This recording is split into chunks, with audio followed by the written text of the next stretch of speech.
Corps arc-en-ciel et résurrection.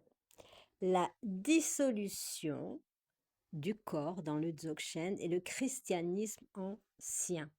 Ça, c'est un livre vraiment. Le Dzogchen, sur le Dzogchen, donc c'est la tradition tibétaine la plus secrète, offre à voir de rares cas d'un phénomène extraordinaire. À la mort de pratiquants particulièrement accomplis, leur corps physique se dissout en lumière et ce qu'on appelle le corps arc-en-ciel. Étudiant un cas récent, Francis Tizot fait le rapprochement avec la résurrection de Jésus-Christ. Donc, vous allez voir, c'est incroyable. Et puis, il y a Saint Charbel aussi, son corps a disparu en lumière. Quand il est mort, il y avait beaucoup de lumière qui apparaissait au-dessus de son monastère. Et voilà. Et puis, écoutez la vie de Saint Charbel, c'est vraiment un cas de résurrection encore arc-en-ciel. Donc, le Dzogchen ancien devrait-il quelque chose aux enseignements contemplatifs du christianisme syriaque diffusé le long des routes de la soie jusqu'en Chine dès le 7e siècle? C'est une enquête ethnographique, découverte archéologique, anthropologie et théologie sont mobilisées pour explorer l'hypothèse vertigineuse de rencontres et d'échanges autour de pratiques visionnaires entre chrétiens et bouddhistes anciens, manichéens, musulmans, taoïstes et hindous dans des oasis d'Asie centrale, d'où serait née la tradition Dzogchen. C'est incroyable. C'est un livre vraiment qui va vous ouvrir des portes incroyables.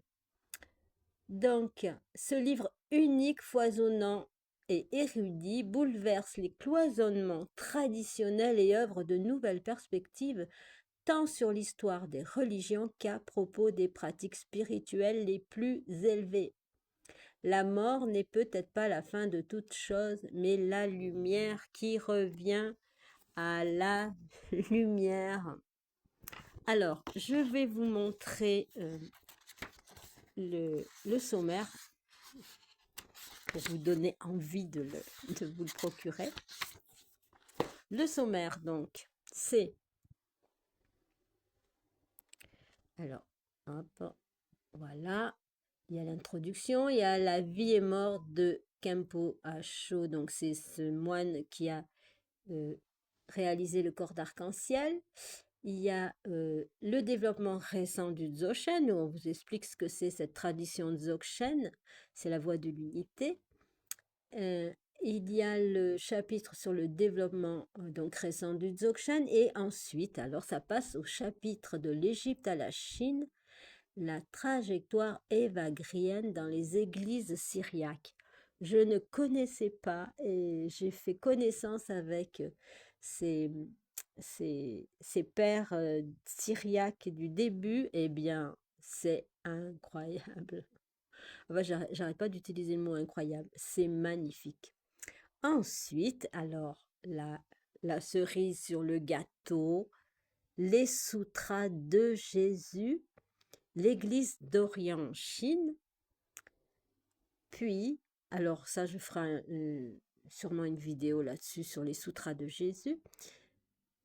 Ensuite, le chapitre 5, c'est le Dzogchen ancien, dialogue et réflexion. Et le chapitre 6, c'est la vie de Garab Dorje, un point de bascule dans l'histoire du Dzogchen. Et vous savez quoi? Garab Dorje, comme Jésus-Christ, est né d'une vierge, d'une nonne-vierge. J'ai déjà fait une vidéo donc sur sa naissance d'une nonne vierge. Voilà, nous avons encore beaucoup, beaucoup à apprendre. La vie est incroyable.